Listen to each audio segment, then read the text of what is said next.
요엘서 2장 28절로 32절, 구약성경 1272쪽, 구약성경 1272쪽, 요엘서 2장 28절로 32절, 우리 한 절씩 교독하실 때 마지막 32절을 함께 봉독합니다. 그 후에 내가 내 영을 만민에게 부어주리니 너희 자녀들이 장래일을 말할 것이며 너희 늙은이는 꿈을 꾸며 너희 젊은이는 이상을 볼 것이며 그때 내가 또 내 영을 남종과 여종에게 부어줄 것이며 내가 이적을 하늘과 땅에 베풀리니 곧 피와 불과 연기 기둥이라. 여호와의 크고 두려운 날이 이르기 전에 해가 어두워지고 달이 빛빛같이 변하려니와. 함께 읽겠습니다. 누구든지 여호와의 이름을 부르는 자는 구원을 얻으리니 이는 나 여호와의 말대로 시온산과 예루살렘에서 피할 자가 있을 것이며 남은 자 중에 나 여호와의 부름을 받을 자가 있을 것임이니라. 아멘.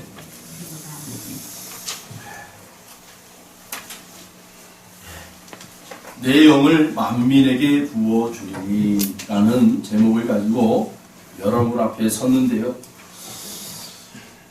오늘 아침 새벽녘에 2시 반쯤에 제가 깼어요.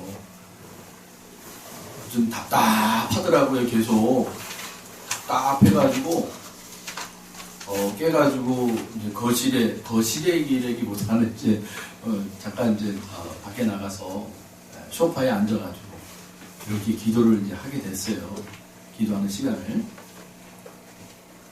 그러면서 두 가지 기도가 이렇게 나오더라고요. 두 가지 기도가. 하나님, 첫 번째 기도는 뭐냐? 하나님, 그 하나님의 소통. 하나님과 우리 교회가 늘 소통하기를 원합니다. 막히는 담이 없게 해달라고 그렇게 기도가 나오더라고요. 하나님, 우리 교회와 하나님이 늘 교류되기를, 소통되기를 원합니다. 혹여나 어떤 막힘의 담들이 있다면 하나님 그것을 보기를 원합니다. 그래서 우리 성도와 제가 그 막혀있는 담들을 허물어뜨리는 그러한 일들을 계속해 나갈 수 있게 해달랍니다. 두 번째 기도는 뭐냐? 하나님, 우리 교회 성도들이 세상과 소통하게 해달랍니다. 세상과 막히지 않고 세상과 소통하게 해달랍니다. 하나님과 소통하는 그 소통 가지고 이제는 세상 사람들과 소통할 수 있는 그런 지혜로운 사람들이 되게 됩니다. 그렇게 뜬금없이 새벽녘에 깨어가지고 두 가지 기도를 가지고 하나님 앞에 기도를 했어요. 그러면서 도대체 이게 뭔가? 소통에 대한 부분이잖아요. 소통. 막히면 죽습니다, 여러분. 아멘. 아멘. 네. 하나님이 육체적으로도 막히면 병이 되는 거예요, 병. 여러분, 우리의 몸이 막히면요, 뭐가 생겨요? 막히면 염증이 생긴대요. 염증이. 모든 병의 근원이 바로 이 염증으로부터 시작이 된대요. 염증으로부터. 그러니까 여러분, 우리 몸이 소통이 되면, 이게 통하면 염증이 생길 이유가 없대요. 네. 아멘. 아멘. 하나님이 우리의 육체를 통해서도 그 하나님과 우리의 관계를 설명하고 있더라는 거예요. 하나님과 우리가 영적으로 여러분 소통하셔야 돼요. 그래야 사는 거예요, 우리는요. 막힘이 있으면 그때부터 염증이 이제 시작되는 거예요. 그래서 결국은 소통이더라고요. 소통. 기도를 하나님 왜 시켰는가? 소통의 문제를 하나님 가르쳐주기 위함이다. 오늘 말씀도 마찬가지예요. 제가 이 말씀을 묵상하면서 하나님이 왜 만민에게 성령을 부어주시겠다라고 약속하셨는가?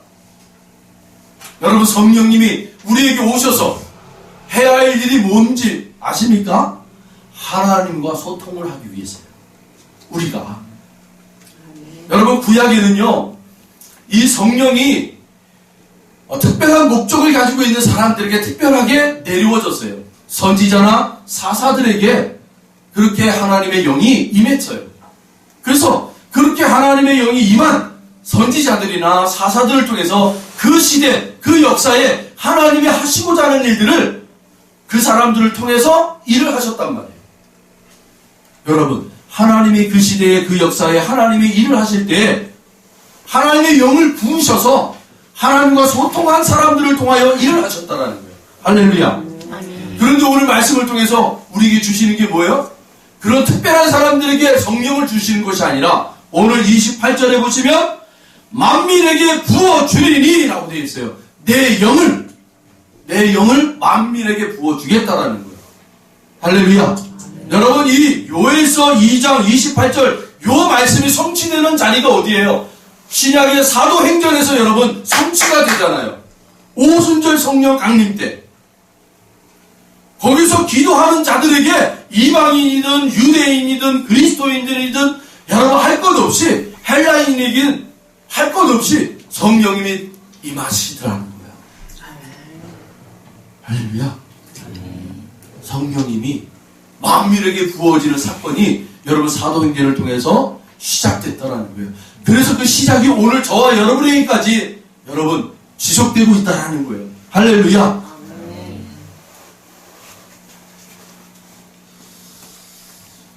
그래서 오늘 이 아침에 이 두 가지 기도를 하나님이 시키시고는 저 혼자 그냥 이 기도하고 나서 감사합니다. 그렇게 혼자 새벽에 그렇게 중얼중얼 그랬어요. 오늘 말씀을 이제 들어가기 앞서서 잠깐 요엘서에 대한 부분을 잠깐 설명하고 그리고 이제 말씀을 전하도록 합니다. 요엘이라는 뜻은 무엇인가? 여호와는 하나님이시다 라는 뜻을 가지고 있어요. 요엘이라는 뜻은요, 여호와는 하나님이시다. 요엘이라는 사람은요, 아모스라는 사람과 동시대에 살았어요. 아모스 선지자 아시잖아요. 아모스 선지자. 이 아모스 선지자는 어느 지역에서 활동했던 선지자냐면 이스라엘은 여러분 남과 북으로 갈라져 있었어요. 오늘 우리 이 한반도가 남과 북으로 갈라져 있던 것처럼 북이스라엘, 북쪽에서 활동했던 사람이 바로 아모스 선지자였고 남쪽, 남유다 쪽에서 활동했던 사람이 바로 요엘 선지자였어요.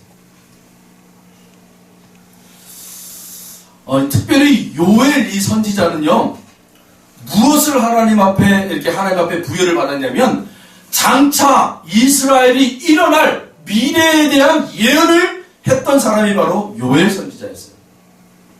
현 시대에 대하여 얘기하지 않고, 장차 이루어질 그 날에 대하여 예언을 했던 선지자가 바로 요엘 선지자예요. 스바냐 선지자 같은 사람들이 대표적으로 그렇죠. 이 스바냐 선지자, 스바냐와 요엘 선지자 같은 사람들이 장차 하나님이 이스라엘을 어떻게 하시겠다라고 예언을 했던 그런 선지자였어요. 그러면서 여러분 저에게 꿈이 있더라고요. 여러분 예언을 소망하십시오. 성령의 은사 중에 예언의 은사를 여러분 소망하세요. 그래서 여러분들이 말씀을 통독할 때마다, 말씀을 일독할 때마다, 말씀을 묵상할 때마다, 말씀을 암송할 때마다 여러분 그 예언의 문이 활짝 열어지기를 소망합니다. 여러분 성령의 은사들은요, 말씀을 가까이 하면 할수록 그 말씀을 붙잡고 기도할 때 성령의 은사들이 열어지는 거예요. 이건 결국은요, 성령님이 우리 안에 계신 그 성령님의 은사가 여러분 발견되는 거예요. 발견. 무엇을 통해서? 말씀을 통해서 발견된다는 거예요. 할렐루야. 특별히 이 예언의 은사는 우리 은혜의 강교회 모든 성도들이 여러분 이 예언의 은사가 임할 줄로 믿습니다. 왜냐하면요, 이건 반드시예요. 왜냐하면 말씀을 계속해서 가까이 하게 하는 이유가 바로 뭔가, 그 원인을 제가 계속해서 기도하고 하나님 앞에 물었을 때 우리 모든 성도들에게 예언의 은사를 주겠다는 말이에요. 예언의 은사. 여러분 오해하지 마세요. 예언의 은사를 어떤 분들은 뭔가 비밀을 얘기하는 것처럼 그렇게 착각하시는 분들이 있어요. 내가 알지 못하는 것을 비밀. 여러분 그런 점쟁이들도 해요. 점치는 사람들도 한단 말이에요. 귀신의 힘을 빌어서. 그게 예언이 아니라 이거는 착각하지 말라는 거예요. 예언이라는 것은요, 하나님께서 그 하나님 나라에 이루어진 것이 이 땅에 드러나는 것이 예언이에요. 할렐루야.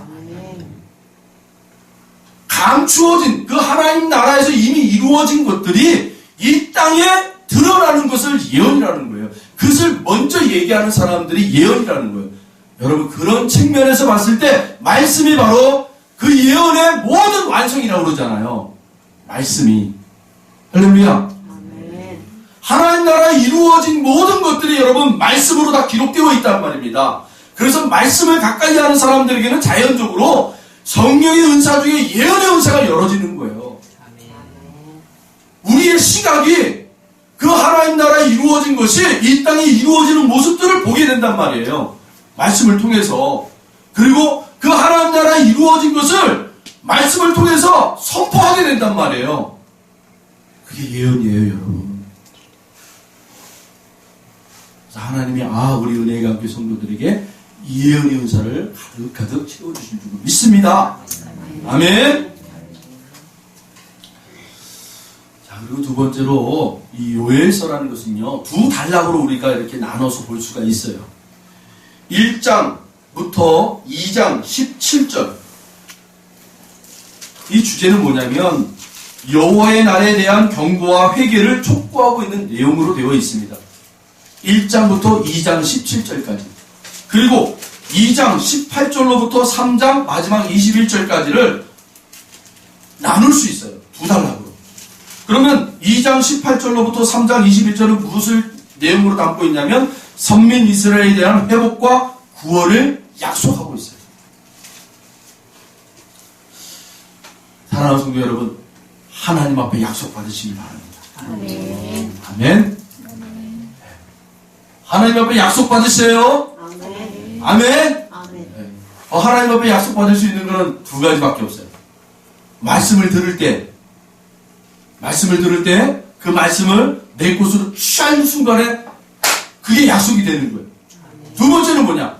내가 무언가를 놓고 기도할 때 믿음으로 기도하면 받을 줄 믿으라 라고 있잖아요. 기도할 때 약속 받는 거예요. 할렐루야. 우리는 약속 받으면 되는 거예요.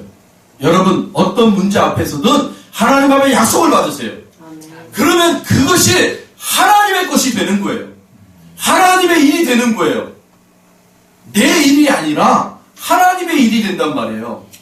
약속이라는 것은 그렇게 놀라운 비밀이에요, 여러분. 놀라운 거예요.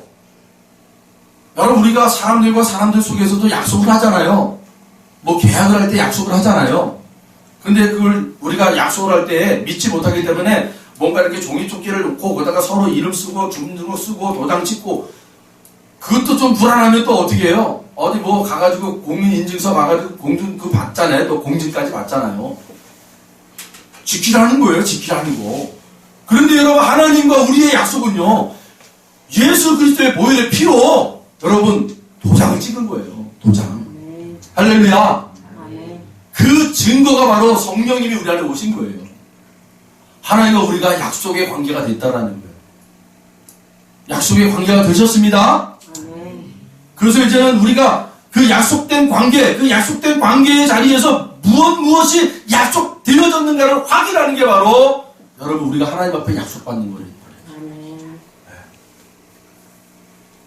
여러분의 기도에 하나님의 약속의 관계의 요인들이 무엇인가를 여러분 확인받길 바랍니다. 말씀을 통해서 이미 하나님 나라에 이루어진 것이 이 땅에 이루어질 것을 하나님이 약속하신 그 말씀을 취할 때 그것이 여러분 나의 일이 아니라 하나님의 일이 되는 거예요. 그래서 하나님의 성취에 가요. 그래서 여러분 아브라함과 하나님이 여러분 약속을 하실 때 어떻게 하셨어요? 하나님이 아브라함에게 찾아가셔서 내가 너와 약속하겠다. 그 하늘의 별과 같은 그 수많은 별들처럼 너에게도 자손이 그렇게 수많은 별들처럼 그렇게 날 것이고 모래알 그 셀 수 없는 모래알과 같은 그 수많은 자손들이 너를 통해서 나올 것이다 하면서 하나님이 너는 복이 될 거야. 너는 복이 될 거야 하면서 하나님이 약속을 하셨잖아요. 그런데 하나님이 어떻게 약속을 하세요? 짐승을 둘로 쪼개요. 짐승들을 둘로 쪼갠 다음에 양쪽에다 갖다 놔요.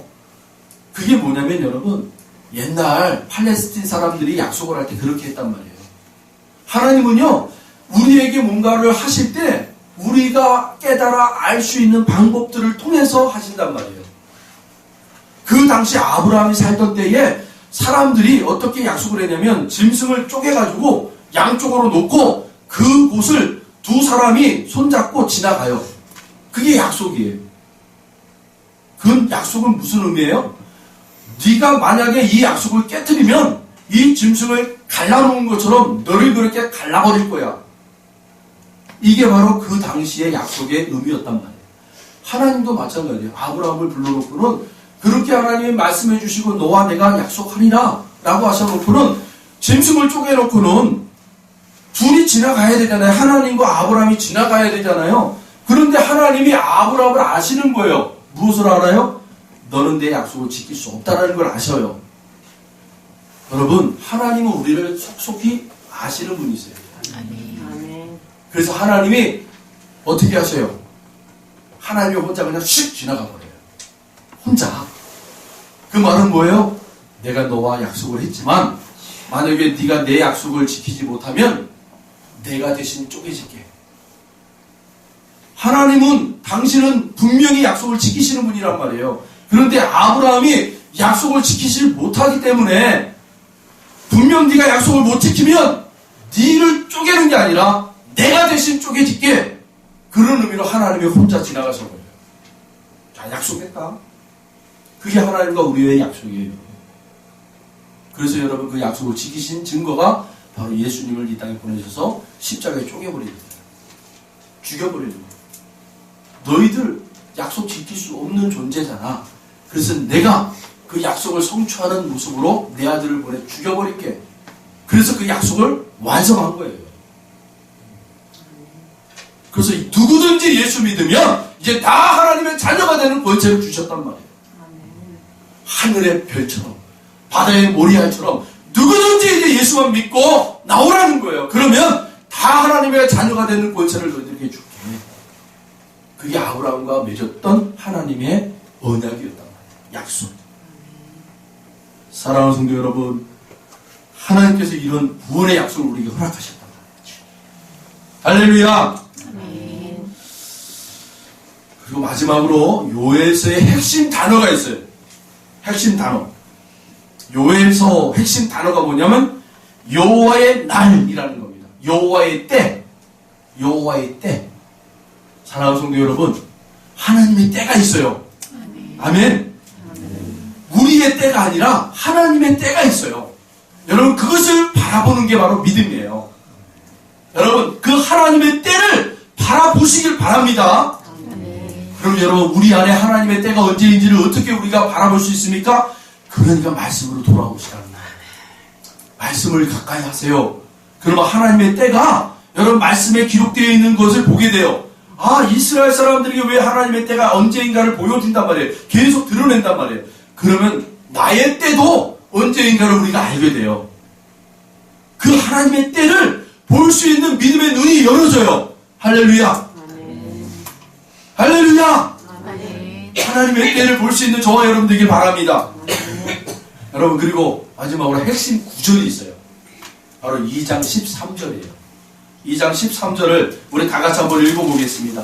2장 13절입니다. 시작. 너희는 옷을 찢지 말고 마음을 찢고 너희 하나님 여호와께로 돌아올지어다. 그는 은혜로우시며 자비로우시며 노하기를 더디하시며 인애가 크시사 뜻을 돌이켜 재앙을 내리지 아니하시나니. 할렐루야. 요엘서의 핵심 구절을 찾으라고 그러면 여러분 2장 13절을 탁 얘기할 줄 아셔야 돼요. 이게 요엘서 전체 핵심 주제입니다. 아, 우리가 이 요엘서를 통해서 배워야 될 게 뭐예요? 우리의 마음을 하나님 앞에 드리라는 거예요. 하나님 앞에. 이스라엘 사람들이 하나님 앞에 회개한다라고 할 때마다 그들은요, 막 그 땅에 있는 이 흙 있잖아요. 흙을 위로 확 뿌려가지고 자기가 그렇게 티끌과 같은 존재입니다. 하나님 더러운 사람입니다. 그렇게 막 했어요. 그리고 자신의 옷을 막 찢었어요. 찢고 또 어떤 사람들은 더 심하게 그 채찍 있잖아요. 채찍. 채찍 가지고 자기 허벅지를 막 때렸어요. 그래서 지금 팔레스타인 지역에 가면요, 4월인가 보면은 순례의 길이라고 있어요. 순례의 길. 그래서 순례의 길에 참여하는 사람들이 맨 앞에 뭐 제사장들이나 뭐 그런 사람들인데, 이런 사람들이 채찍을 가지고 자기 등을 막 쳐요. 치면서 가는 거예요. 그러면은 나중에 그 등이 완전히 여러분 완전히 망가져버려요. 그런 짓 하지 말라라는 거예요. 하나님 앞에. 야, 너희들 그런 짓 좀 하지 마. 야, 오히려 그 마음을 찢어라 좀. 그 마음을 좀 찢어. 너희들의 그 겉모습, 그거 나 진짜 속지 않아. 너희들의 그런 것들에 난 속지 않아. 제발 너희들의 마음을 찢어라.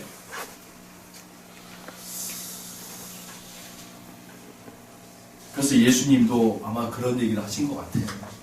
길가에서, 시장통 안에서 그렇게 기도하는 거룩한 모습처럼 그렇게 보이려고 하는 사람들을 그 모습에 속지 말아라. 네, 속지 말아라. 이미 그들은 상을 받았다. 은밀한 곳에서 골방에서 기도하는 그 기도를 하나님이 보신다. 네. 남들에게 뭔가 보이려고 하는 그런 모습들, 그런 거 하나님 외면한다라는 거예요. 이미 너는 상 받았어. 사랑하는 성도 여러분, 은밀한 중에 계신 그 하나님 앞에 여러분 나가시길 바랍니다. 아멘. 네. 그래서 여러분, 이 요엘서를 통해서 제가 진짜 이제 여러분들과 말씀을 나누고 싶은 것은 세 가지가 있어요. 세 가지를 함께 나누려고 합니다.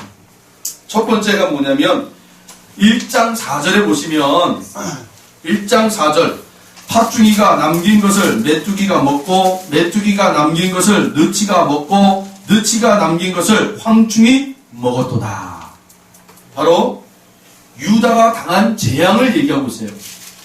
하나님을 떠난 사람들의 모습이죠. 하나님을 떠난 사람들의 모습을 여러분 기억하십시오. 하나님을 떠난 사람들의 모습을 기억하지 못하면 왜 우리가 이렇게 사는가를 몰라요. 여러분, 이 팥중이가 남긴 것을 메뚜기가 먹고 메뚜기가 남긴 것을 느치가 먹고 느치가 남긴 것을 황충이 먹었도다. 그러니까 뭐예요? 우리가 먹을 게 없다라는 거예요. 사랑하는 성도 여러분, 우리의 삶의 자리에 우리가 먹어야 할 것이 없는 것만큼 여러분 불행한 게 없어요. 그렇잖아요. 여러분, 그럼 반대로 우리가 수고한 만큼 먹을 수 있는 게 복이라는 거예요. 아멘. 여러분들이 땀 흘리고 여러분이 수고한 만큼 얻어지는 사회, 여러분 그 사회가 건강한 사회예요. 그렇잖아요. 열심히 일했는데 그 열심히 일한 만큼의 얻어지는 소득이 없다. 그것만큼 불행한 소득이 어딨어요.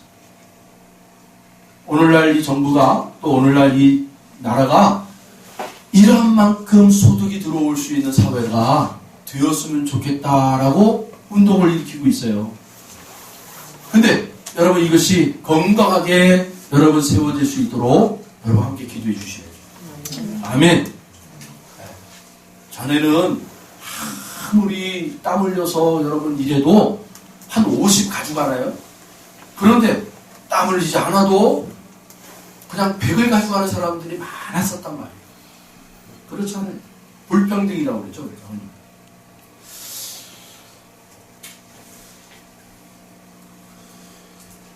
여러분, 이 오늘 1장 이 4절에 나와 있는 이 내용은요, 메뚜기에 대한 이야기를 한 거예요. 메뚜기. 지금도 여러분 저기 중동 지방에는요, 이 메뚜기 떼가 한번 몰아치면요, 뭐 엄청난 피해를 준대요. 지금도 그렇게 메뚜기 떼들이 그냥 순식간에 왔다가 그냥 싹 없어져 버리고 그런데요. 이거를 모른대요. 이 과학자들이 왜 이런 일이 벌어지는지를 모른대요. 근데 이제 많은 과학자들이 뭐 이제 기후 변화, 뭐 어떤 뭐 이런 여러 가지 이제 학설들을 내놓고 있는데 아직 몰라요. 네. 근데 이 메뚜기 떼가요 한번 몰아치면요 양식이란 양식을 다 치워버려요. 그 이야기를 하는 거예요 지금. 뭐 황충이, 느티 이런 거 다 뭐예요? 그런 종류가 왔다 먹었던 게 아니라 메뚜기 한 종류가 그랬다라는 거예요. 그랬다. 그 메뚜기의 그 속성을 그렇게 얘기하는 거예요. 그래서 여기 보시면 메뚜기를 비롯하여 여러 팥종이가 나오고 느치가 나오고 황충이 나오잖아요. 이거를 히브리어로 얘기하자면 이런 말이에요. 팥종이는 가잠이라는 단어를 사용해요. 이 가잠은 무슨 뜻을 가지고 있냐? 자르다라는 거예요. 그리고 메뚜기는 아리빼라는 뜻을 가지고 있어요. 아리빼라는 단어. 이 뜻은 뭐냐? 많은 때라는 거예요. 많은 때. 그리고 느치는 어떤 단어를 사용하면 얄레크라는 단어예요. 이 뜻은 뭐냐면 급하게 갉아먹는다. 급하게 갉아먹는다. 그리고 마지막으로 황충은 하실이라는 단어를 사용해요. 이 하실이라는 단어의 뜻은 뭐냐면 끝장낸다. 그러니까 메뚜기가 그냥 뭐예요? 모든 데 잘라버리는 거예요. 잘라버리고 많은 때고 그리고 급하게 갉아먹어버리고 그리고 마지막으로 뭐예요? 한번 메뚜기가 들어와버리면 다 끝장내버려요. 네. 그래서 이스라엘 시대에 이 남유다 쪽, 북이스라엘 쪽에 이 메뚜기 떼 때문에 엄청난 기근이 이제 와요. 그래서 이 메뚜기 때문에 먹을 것이 없으니까 자녀들을 먹어요. 이런 일까지 벌어지는 거예요. 그래서 이 요엘 선지자가 이 상황을 보면서 선포하는 거예요.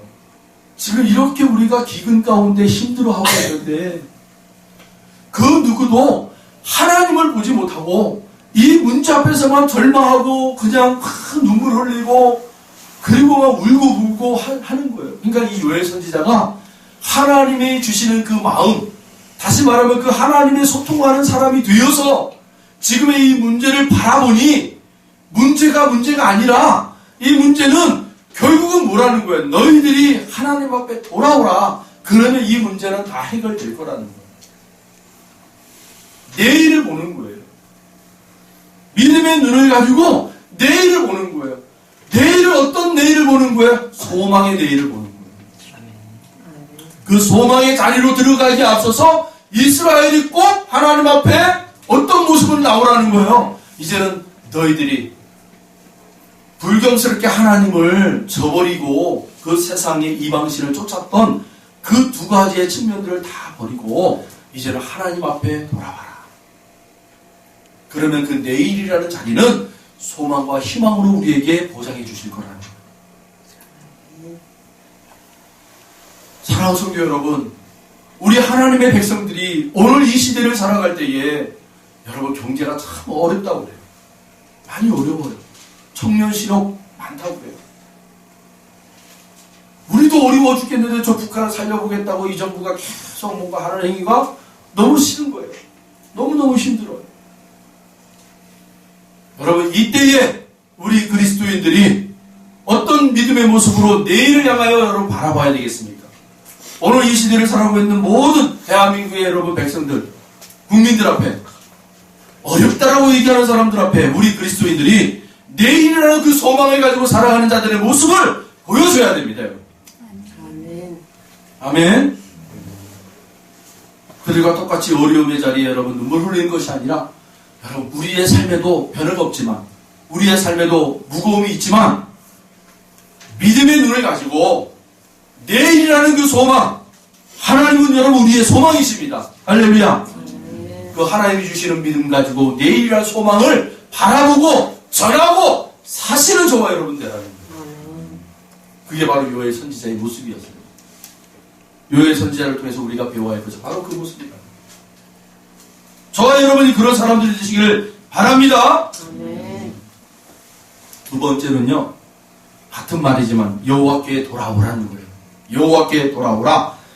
요엘서 2장 12절로 13절 여호와의 말씀에 너희는 이제라도 금식하고 울며 애통하고 마음을 다하여 내게로 돌아오라 하셨나니 너희는 옷을 찢지 말고 마음을 찢고 너희 하나님 여호와께로 돌아올지어다. 그는 은혜로우시며 자비로우시며 노하기를 더디하시며 인애가 크시사 뜻을 돌이켜 재앙을 내리지 아니하시나니. 할렐루야. 여러분 14절에 한번 보시겠습니다. 14절을 우리 한번 같이 읽어봅니다. 14절입니다. 주께서 혹시 마음과 뜻을 돌이키시고 그 뒤에 복을 내리사 너희 하나님 여호와께 소제와 전제를 드리게 하지 아니하실는지 누가 알겠느냐. 아멘. 이게 무슨 말이에요? 하나님 앞에 여러 소제와 전제를 드린다. 그 말은 먹을 것이 있다라는 거예요. 여러분, 하나님이 네 먹을 것도 없는데 그 먹을 것도 없는 것 가지고 내 앞에 나와 예배드려라 라는 거 하지 않는단 말이에요. 너희들 충분한 양식과 곡식이 있잖니. 그러니까 내 앞에 나올 때 빈손으로 나오지 말아라는 거예요. 내가 그렇게 해주겠다라는 거예요. 너희들이 충분히 내 앞에 나올 때 빈손으로 나오지 못하는 그런 풍족함을 너희들에게 채워줄게. 여러분, 그런 하나님을 바라보시길 바랍니다. 없어서 아무것도 드리지 못하는 그러한 아픔을 가지고 있는 사람들 있어요. 있어요, 진짜로. 그런데 하나님이 그런 아픔을 아셔요. 얼마나 그 아픔을 가지고 있는 사람들을 아신다는 거예요.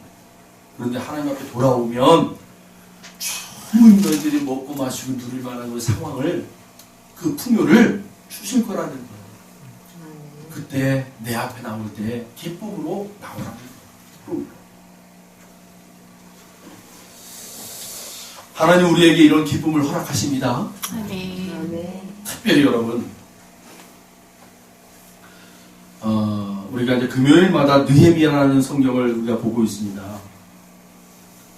느헤미야를 보면 지난 우리 금요일 날 하나님이 우리에게 주신 그 말씀 중에 느헤미야 여러분 성경을 보시면 여러분 책에 느라고 되어 있어요. 성경 느헤미야인데 느헤미야 4장에 보시면 4장 3절에 보시면 이런 말씀이 기록되어 있어요. 암몬 사람 도비아는 곁에 있다가 이르되 그들이 건축하는 돌 성벽은 여우가 올라가도 곧 무너지리라 하더라. 이게 무슨 말인가 하냐면요, 이스라엘 백성들이 바벨론 포로로 잡혀갔다가 그들이 이제는 하나님의 은혜로 돌아오게 돼요. 이스라엘 땅으로 돌아왔는데 이 이스라엘 사람들이 돌아와서 하는 것이 뭐냐면 바로 성벽이 무너졌어요. 예루살렘 성벽이 무너져가지고 이 성벽을 다시 세우는 거예요. 다시 세우려고 하는 거예요. 그랬더니만 주변 국가 지도자들이 야, 너희들 아무리 그 성벽을 다시 세우려고 해봐라. 여우 한 마리가 그 위에 올라가면 다 무너질 정도의 그 약한 성벽이야 하고 조롱하고 있는 거예요. 이스라엘 백성들을 향하여서. 너희들이 그 수고, 야, 헛수고 하지 마. 그 성벽 그렇게 볼품 없어. 여우 한 마리가 올라가면 다 무너질 그 성벽을 위해서 왜 그렇게 애를 쓰냐 하고 조롱하고 있는 거예요. 조롱. 그런데 여러분, 느헤미야 12장에 가시면요, 12장 31절을 보시면요, 이 멋진 이런 글들은 여러분 꼭 기억하세요. 12장 31절, 이에 내가 유다의 방백들을 성벽 위에 오르게 하고 또 감사 찬송하는 자의 큰 무리를 둘로 나누어 성벽 위로 대오를 지어 가게 하였는데 한 무리는 오른쪽으로 북문을 향하여 가게 하니. 드디어 성벽이 완성이 됐어요. 그런데 그 성벽 위에 이 느헤미야가 이스라엘 백성들을 다 데리고 올라가는 거예요. 그리고 두 때로 나누어서 한쪽은 오른쪽을 향해서 걸어가게 하고 한쪽은 왼쪽을 향해 걸어가게 해요. 그래서 나중에 만나겠죠. 성벽이니까. 여러분, 이 장면이 뭐예요? 주변 국가들이 그렇게 조롱 섞인 말을 했는데 하나님은 꿋꿋하게 당신의 백성들을 통하여서 완성을 하시더라는 거예요. 시편 기자의 말을 빌려서 얘기하자면 시편 23편 5절에 보시면 주께서 내 원수의 목전에서 내게 상을 차려주시고 기름을 내 머리에 부으셨으니 내 잔이 넘치나이다. 할렐루야. 결국 하나님 백성들은 하나님을 믿으면 하나님의 일이 된다고 그랬잖아요. 하나님께서 일을 하시는 거예요. 네, 우리의 삶의 자리도 저와 여러분의 자리에도 하나님이 일을 하셔서 하나님의 승리의 깃발을 꽂으실 줄로 믿습니다. 세상의 조롱거리를 하나님이 다 막아버리시고 봐라는 거예요. 보라! 너희들 우리에게 조롱했지? 그런데 봐라. 우리 모든 이스라엘 백성들이 이 성벽 위에 올라와 지금 하나님 앞에 봉헌식을 한다. 이 위대한 모습을 보라는 거예요. 하나님 그렇게 우리를 세우실 거예요. 아멘. 할렐루야. 저희 동기 목사님 중에 한 분이 글을 하나 올렸어요. 어떤 글이냐면, 할머니죠. 이분에게는 이제 할머니인데, 이 할머니가 돌아가신 거예요. 근데 돌아가시기 전에 어머님을 통해서 예수님을 믿게 된 거예요. 예수님을 돌아가시기 한 열흘 전에 예수님을 다 믿고 돌아가신 거예요. 그런데 위로는 오빠 또 언니들이 있어요. 그러면 이 목사님에게는 작은아버지, 고모가 되잖아요. 큰아버지, 고모가 되잖아요. 할머니가 돌아가셨어요. 예수 믿고 돌아가셨어요. 근데 큰아버지, 그 다음에 고모들이 예수를 안 믿어요. 유교 집안에 꽉 사로잡혀 있는 집안이에요. 그래서 장례를 어떻게 치렀느냐? 유교식으로 치른 거예요. 근데 마음이 답답한 거예요, 이 목사님이. 유교식으로 치렀는데, 이제 장례가 다 끝나면, 유교식으로, 이제 철저하게 유교식으로 치르게 되면요, 상청이라는 상자를 집에 모십니다. 상청. 이건 뭐냐면 고인의 머리카락, 그 다음에 고인의 발톱, 손톱, 그걸 잘라가지고 모셔놓은 상자예요. 그걸 왜 집에다 갖다 놓냐면, 1년이고 3년이고 밥을 지어가지고 갖다 바치는 거예요. 그게 상청이라는 유교식 방법이에요. 제사 방법. 저 시골에서 당숙이 올라와가지고는 그러니까 이 목사님의 어머니한테 그러는 거예요. 이제는 어머님 돌아가셨으니 돌아가신 다음에 3년 상청 치러야 되지 않겠느냐 라고 탁 얘기를 하는 거예요. 그래서 그 옆에 듣던 이 목사님이 하나님 이거 어떻게 해야 됩니까? 제사는 어쨌든 이렇게 장례는 유교식으로 했다 할지라도 이 매일 아침마다 매일 저녁마다 귀신한테 밥을 바쳐야 되는 이 모습을 옆에서 봐야 되는 자신이나 또 어머니의 입장은 얼마나 안타까울까. 귀신에게 바치는 거잖아요. 귀신을 섬기는 거잖아요.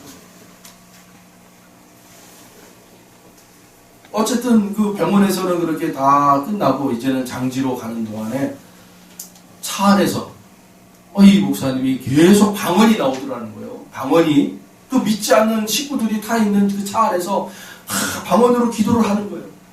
왜 하나님이 자꾸 기도를 시킬까? 몰랐대요.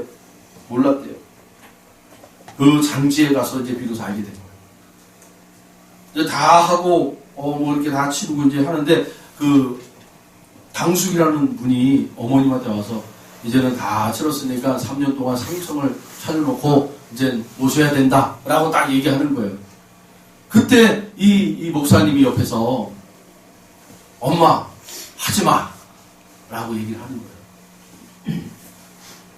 그리고 그 많은 사람들 앞에서 이분이 그런 얘기를 하는 거예요. 할머니는 예수 믿고 돌아가셨지. 예수 믿고 돌아가셨다라는 거예요. 더 이상 이제 이런 거 안 해도 된다고. 예수 믿고 돌아가셨기 때문에 하나님 나라 들어가셨다라는 거예요. 귀신이 돼서 우리에게 오지 않는다라는 거예요. 안 모셔도 된다라는 거예요. 그랬더니 고모들이 떼거지로 달려 들어와가지고 막 때리더라는 거예요. 왜 내 어머니한테 이렇게 하려고 그래? 네가 뭐냐고 막 그렇게 하는 거예요. 난리가 난 거예요. 집안이 등지박산이 난 거죠. 쉽게 말하면. 그랬더니 당숙이 그 상청이라는 상자나무를 집어 던지면서 이 꼴 집안 꼴 다 났다 뭐 집안 꼴 된지 끝났다 뭐 하지 마라 막 이러고 하고 그리고 주변에 이제 그 같이 조문객으로 따라왔던 식구들이 저 예수 믿는 사람들 때문에 이제는 큰일 났다 이제. 그래서 하지 말자 뭐.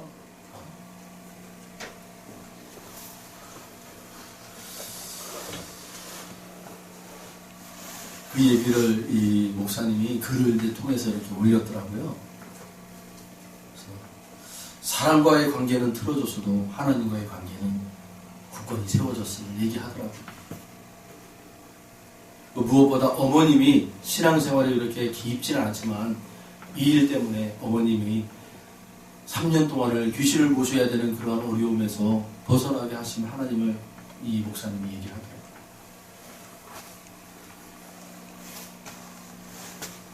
이게 10수년에 일어났던 일이래요. 10수년 전에. 근데 지금은 그 상처를 집어던졌던 당숙도 예수 믿고 돌아가셨고, 그 자기들에게 딱 벌떼같이 막 달려들어가지고 막 얼굴 주둥이를 틀어맞고 했던 고모들도 다 예수 믿고, 온 집안이 다 예수 믿는 가정이 된다는 거예요. 사람과의 관계는요, 조금 어려움이 있을 수 있어요. 여러분, 그럴 때일수록 하나님과의 관계를 잘 살펴보시길 바랍니다. 여러분, 하나님을 인정하면 하나님께서 너로 인정하겠다라고 있잖아요. 관계는요, 하나님이 다시 회복시키면 되는 거예요. 그런데 하나님과의 관계가 틀어져 버리면 참 힘들어지게 된단 말이에요. 사랑하는 성도 여러분, 하나님을 전적으로 신뢰하시길 바랍니다. 그러면 사람의 불편함도 잠깐이에요. 하나님이 정말 화목하게 만들어 가셔요. 주님 안에 아름다운 화목을 이루시는 그 하나님의 손길을 바라보시길 바랍니다. 마지막으로 세 번째는요, 성령을 부어주신다라는 거죠. 성령을. 제가 아까도 처음 서두에 말씀드렸잖아요. 성령님을 왜 부어주십니까? 결국은 하나님과 소통하기 위함이라는 거예요. 우리는요, 하나님과 소통할 수가 없어요. 성령님이 계셔야만이 하나님과 소통할 수 있단 말이에요. 그래서 하나님의 뜻을 이룰 수 있단 말이에요. 여러분, 제가 이 교회에서 뭔가를 할 때 여러분들에게 단 한마디도 안 하고 내 혼자만 이렇게 해야지 저렇게 해야지. 여러분, 그러면 우리 교회가 되겠습니까? 안 되죠. 여러분과 소통을 해야만이, 계속해서 여러분 소통해서 그 소통의 자리에서 뭔가 준비할 것도 있고 버려야 될 것도 있고 양보해야 될 것도 있고 그런 것들이 이제 세워지지 않습니까?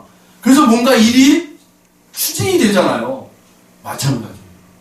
하나님의 그 나라에 이루어진 것이 이 땅에 이루어지게 하기 위하여 하나님은 여러분 성령을 부어주시고, 그 성령님을 통하여 하나님과 여러분 소통한 자녀들을 통하여 그 하나님의 나라 이루어진 것을 믿음으로 보게 하고 선포하게 하고 일하게 하신단 말이에요.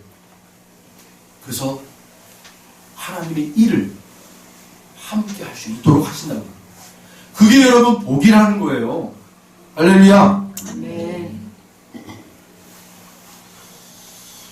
그래서 사도행전 1장 27절 성령 강림, 오순절 강림 있잖아요. 그것이 이루어진 거예요. 바로 예수님이 그 일을 하신 거란 말이에요. 베드로도 여러분 그 성령의 임하심, 그 성령님을 통하여 그 성령 충만한 모습을 고넬료라는 이방의 그 가정에서 보호하고 놀랬잖아요. 그래서 사도들에게 그 하나님의 성령이 바로 이렇게 임했다, 이렇게 소통하더라, 하나님과 그렇게 단절되었던 이방인들이 하나님과 소통을 이루더라는 거예요. 할렐루야. 만민에게 성령을 부어주시겠다. 하나님이 우리와 소통하십니다. 하나님의 뜻을 우리에게 가르쳐주시고, 우리의 소망을 하나님이 들으시고, 소통이 이루어진다. 가정의 소통이 이루어지잖아요. 그러면 여러분 불필요한 것들이 여러분 제거가 되기 시작하고, 교회가 하나님과 소통이 이루어지면요, 하나님의 나라를 올곧하게 여러분 세울 수 있는 모습들이 회복이 돼요. 우리 개인이 하나님과 소통이 이루어지면 영적으로 충만해져요. 영적으로 충만해져요.